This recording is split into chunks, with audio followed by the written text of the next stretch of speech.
You missed it. Honestly, I don't blame you because they wanted you to miss it. While the entire Western media apparatus was hyper-focused on interest rates and the usual political theater in DC, the tectonic plates of the global economy just shifted and nobody felt the quake. I'm serious, stop scrolling for a second. If you listen to the official press releases coming out of Beijing this week, they're using words like high-quality development and dual circulation. It sounds safe. It sounds like corporate buzzwords. But if you actually dig into the documents dropped during the Central Economic Work Conference that just wrapped up on December 11th, you realize those words are code. They aren't building an economy anymore. They are building a bunker. We are watching the activation of the internal fortress. And I brought the receipts. Go look up Ministry of Commerce Notice number 61. It went into effect December 1st. It's a dry, boring PDF, right? Wrong. It is a loaded gun pointed at the head of the global supply chain. This document doesn't just ban exports from China. For the first time ever, it asserts extraterritorial jurisdiction. Do you know what that means? It means if a factory in Germany uses Chinese rare earth magnets to build a motor and then tries to sell that motor to a country China doesn't like, China now claims the legal right to shut that German factory down. They are claiming ownership of the atoms after they leave their borders. This isn't a trade war. This is a hostage situation. And why should you care? Oh, I don't buy rare earths.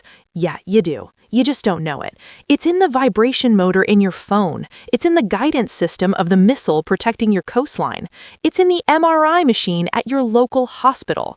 China just looked at the West and said, "We own the building blocks of your reality, and we are taking them back." They are preparing for a world where they don't need us, but we desperately need them. And the terrifying part? They might be right.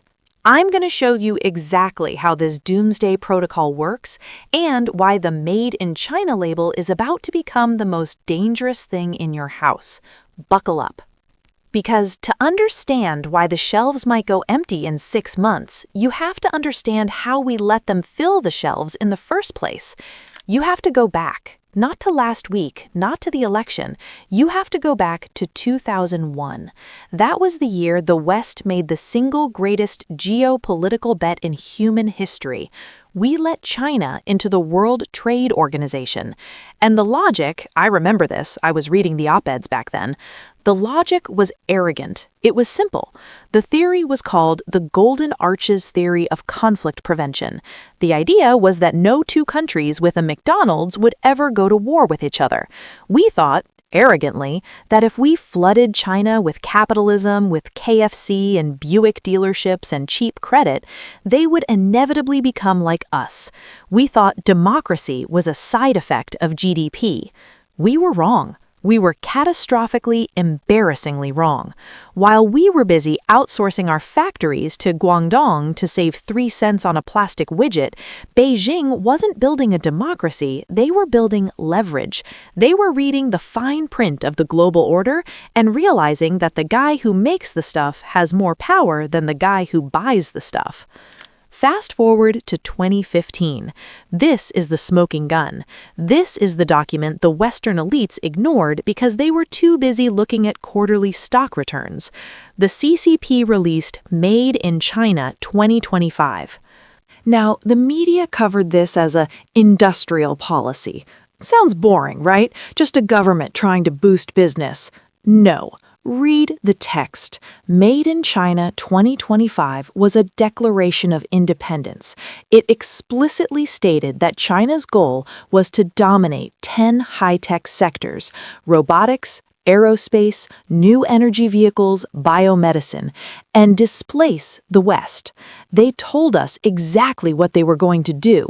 They said, "We are going to take your supply chains, learn your technology, and then kick you out."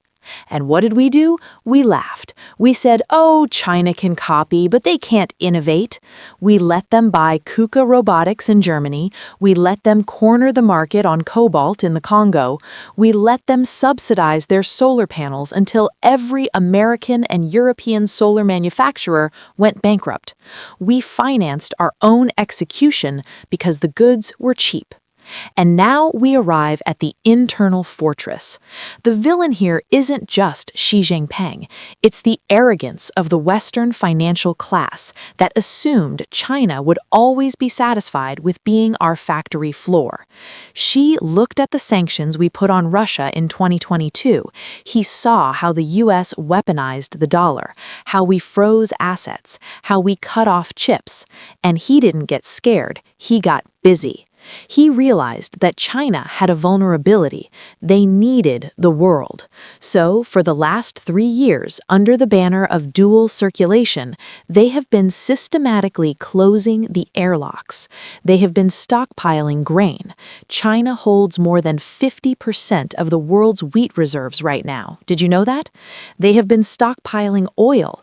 And now, with Notice 62 and 63, they are closing the blast doors on the critical minerals.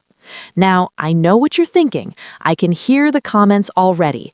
But they can't do that. China's economy is crashing. They have high youth unemployment. They have a property crisis. They need our money. Stop. Just stop. That is the straw man argument the nightly news uses to keep you calm. Yes, China's internal economy is hurting. Yes, Evergrande collapsed. But you are applying Western logic to a system that doesn't care about your logic. In the West, if the economy tanks, the president loses the election. In China, if the economy tanks, the party tightens its grip. Xi Jinping is not a CEO trying to maximize shareholder value for next quarter. He is an ideologue preparing for a century of conflict. He is willing to eat the economic pain. He is willing to let his GDP drop if it means securing the sovereignty of the state. He is trading prosperity for security. And here's the kicker, the part that really keeps me up at night. The Doomsday Protocol works because they know we're addicted. They aren't cutting off exports of plastic toys or t-shirts. They know we can make those in Vietnam or Mexico. They are cutting off the choke points. Gallium, germanium, graphite. You've probably never held a piece of gallium in your hand, but you can't build a modern AESA radar for a fighter jet without it. You can't build a 5G base station without it. And China produces 98% of the world's supply. Not 50%, not 70%, 98%. When they put that export license requirement in place on December 1st, they didn't just make it expensive, they made it conditional. They can now look at a company like Raytheon or a company like Apple and say, oh, you want your galleon? Well, we need you to lobby your government to drop those sanctions on Huawei, or maybe we just lost your application in the mail. Oops, they have weaponized the periodic table of elements.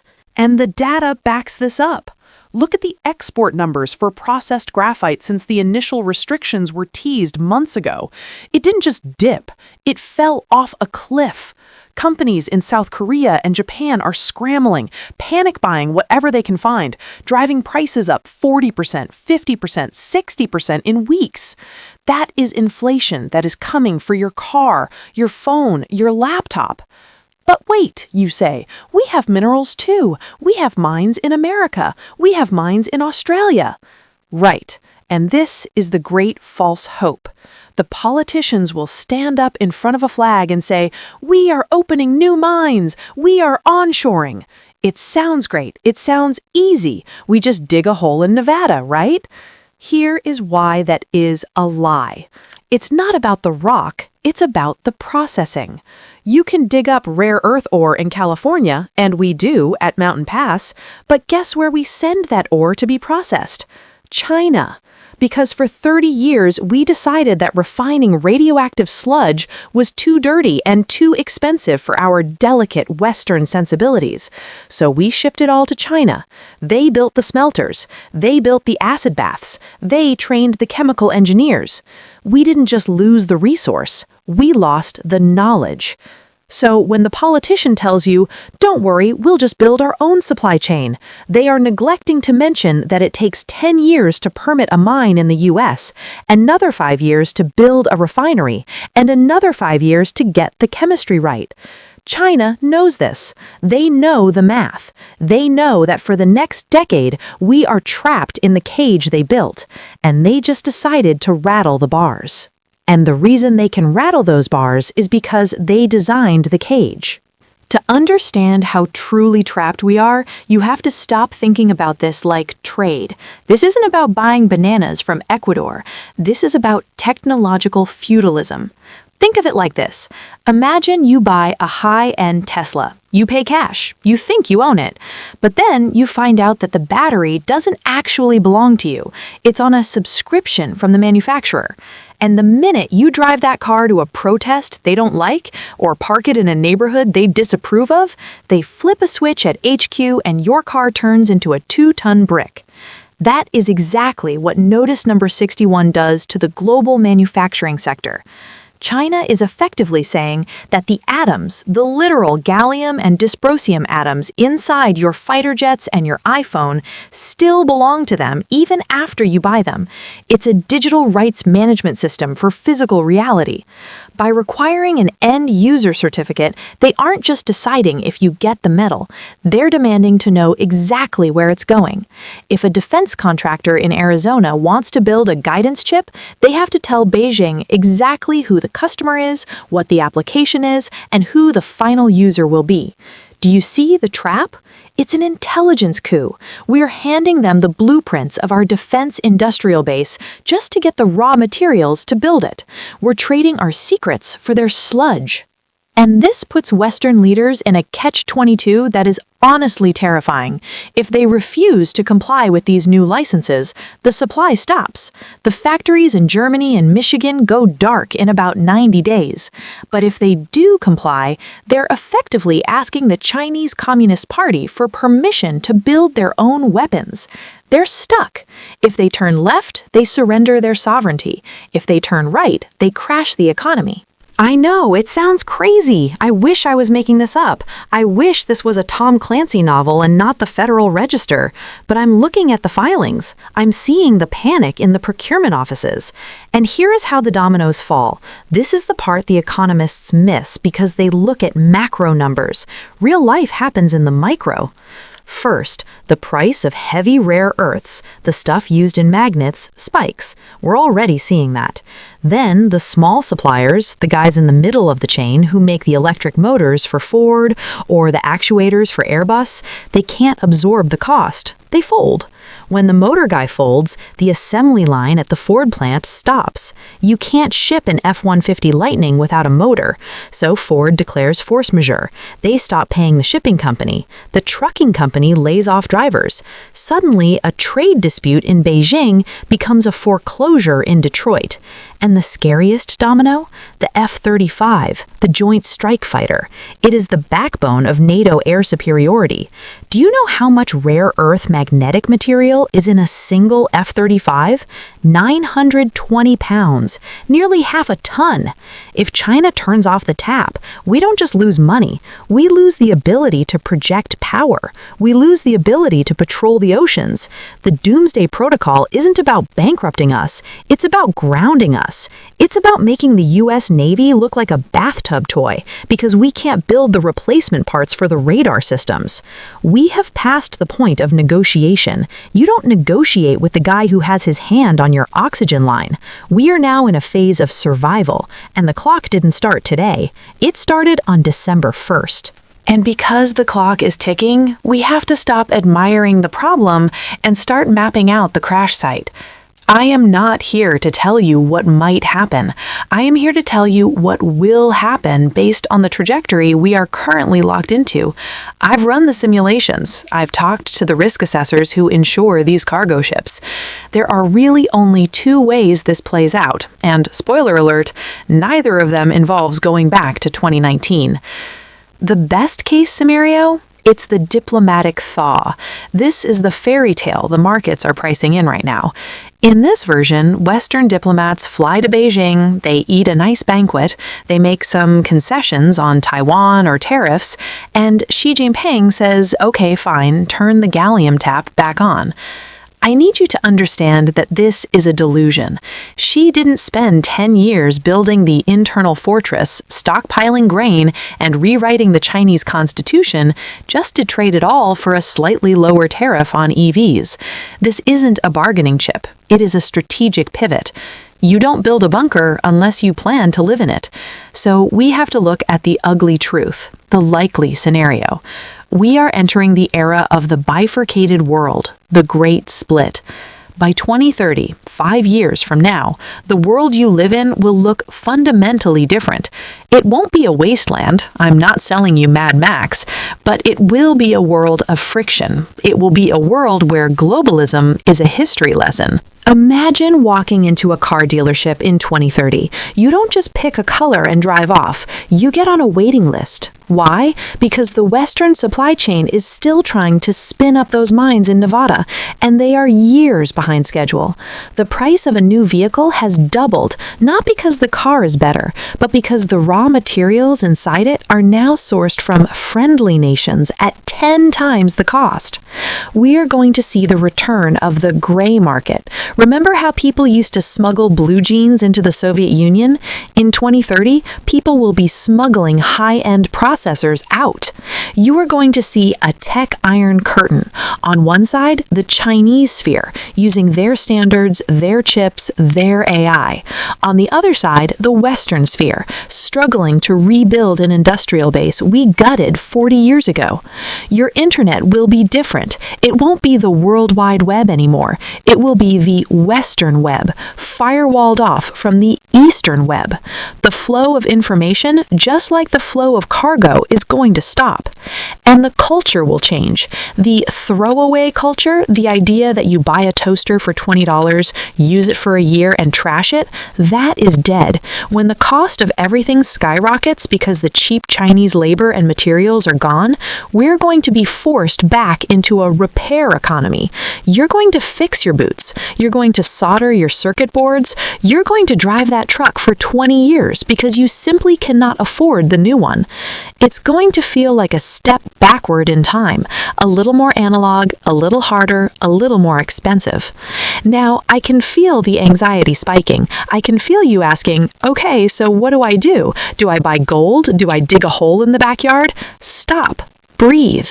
Panic is a commodity, and I'm not selling it.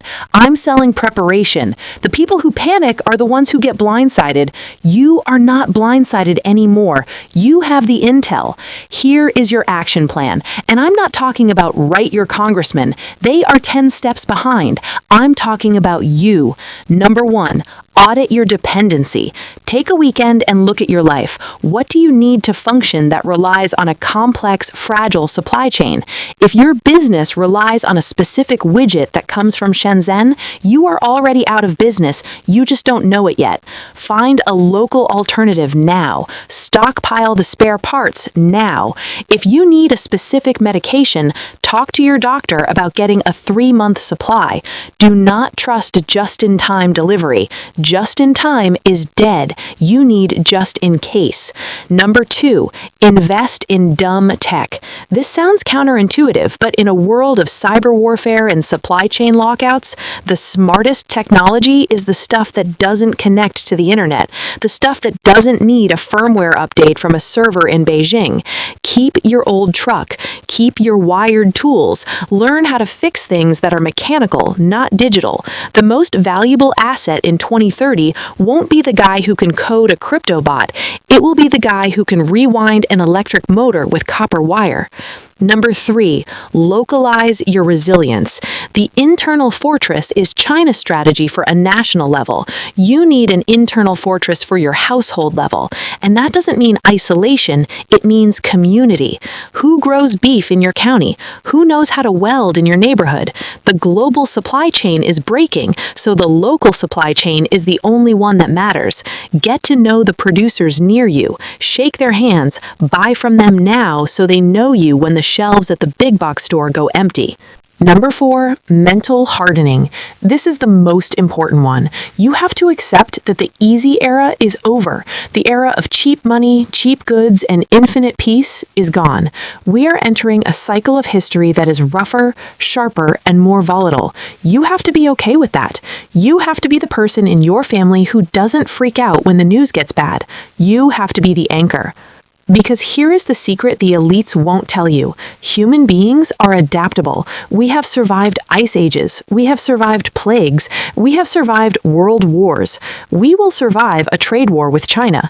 But the people who thrive, not just survive, but thrive, are the ones who see the curve coming and lean into it.